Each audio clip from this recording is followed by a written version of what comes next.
Hello Libra, Sun, Moon Rising, and Venus Signs. Kamusta kayo? Sana po nasa mabuti kayong kalagayan.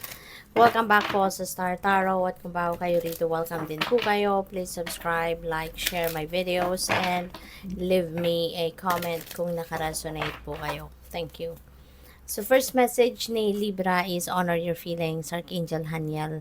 Sabi dito, thank you Haniel for supporting me as I honor my emotions. Okay? So, tinutulungan kayo or tutulungan kayo rito ni Archangel Haniel na matuto kayong i-honor, no, yung inyong mga nararamdaman. No? I-embrace kung ano yung totoo ninyong nararamdaman rather than isusuppress. Kasi baka ang iba sa inyo, sinusuppress ninyo yung inyong feelings. You know?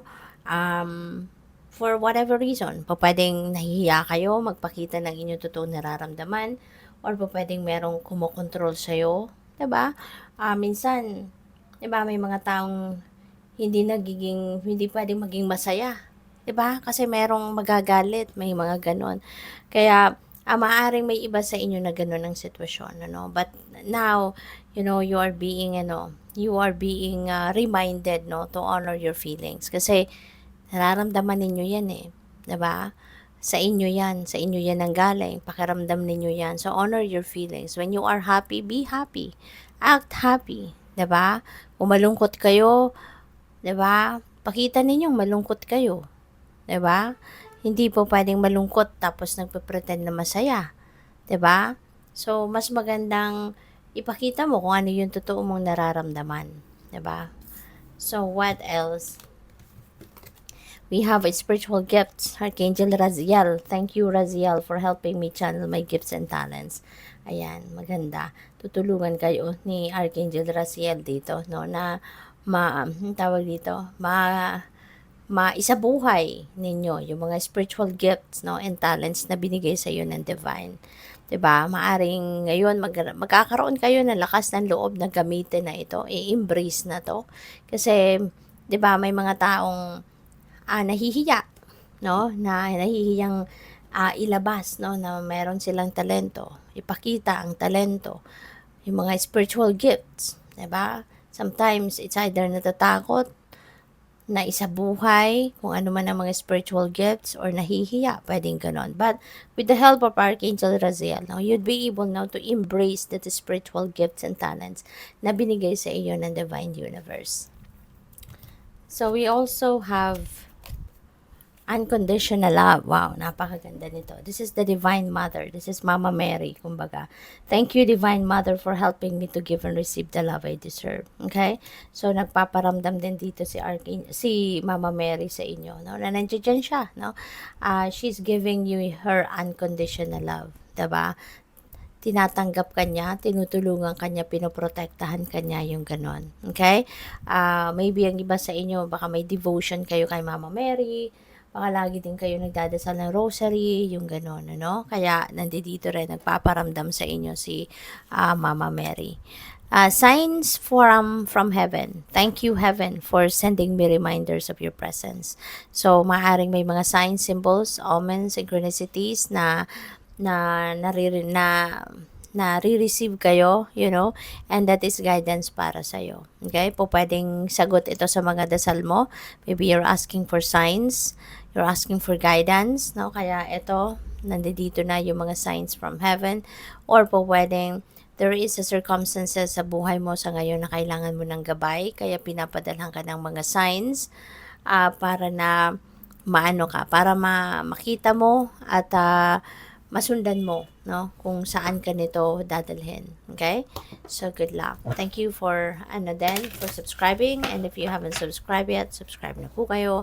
And also, maraming salamat din, no, for not skipping the ads. At saka, click the join button sa baba na video kung gusto po ninyong mag-member sa channel. Thank you po. And also sa mga cross-watchers out there, hello po sa inyong lahat.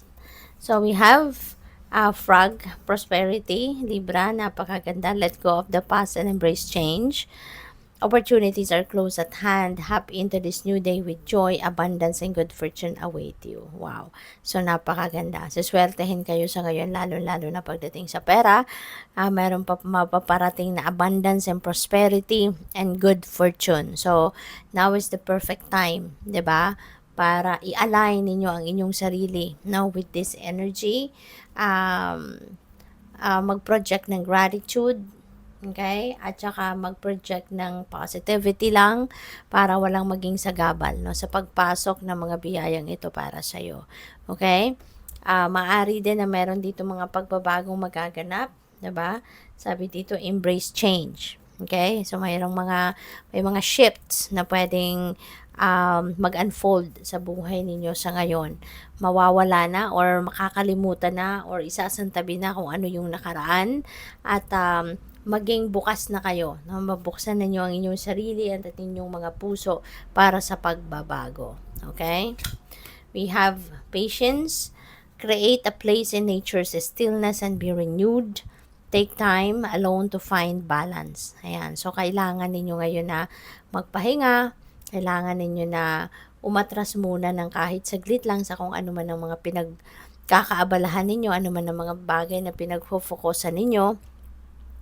Ano muna, no? Mag-focus muna kayo sa inyong sarili sa ngayon, okay? Put yourself into stillness dahil kailangan mo ng pahinga din, okay? So, step confidently toward your purpose. Patience will bring you rewards. It's very true. Di ba nga, lagi natin dapat tatandaan na good things come to those who wait. Di ba? So, kung kayo'y marunong magpasensya, kayo'y marunong magantay, 'di ba? Merong mas bonggang dadating sa inyo. Mas i-bless kayo ng universe ng kung ano talaga yung magdudulot ng iba yung saya sa inyo. So what else? We have freedom.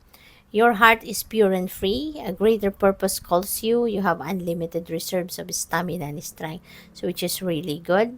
You follow the winds of change and accomplish your dreams. Ayan. So, mukhang merong pagbabagong mangyayari. Merong shift dito na mangyayari sa buhay ninyo at yun ang maghahatid sa inyo doon sa kung ano yung mga pangarap ninyo. You know, there could be a change of direction dito na tatahakin kayo, you know. But lahat naman 'yan, no. You are divinely guided. There are signs na ipapadala sa iyo ang universe and siguro no, makikita ninyo yan, mapapansin ninyo yan, masusundan ninyo kaya mapupunta kayo sa lugar wherein you will be accomplishing your dreams. So good luck po. Thank you for watching. Love and light. Namaste.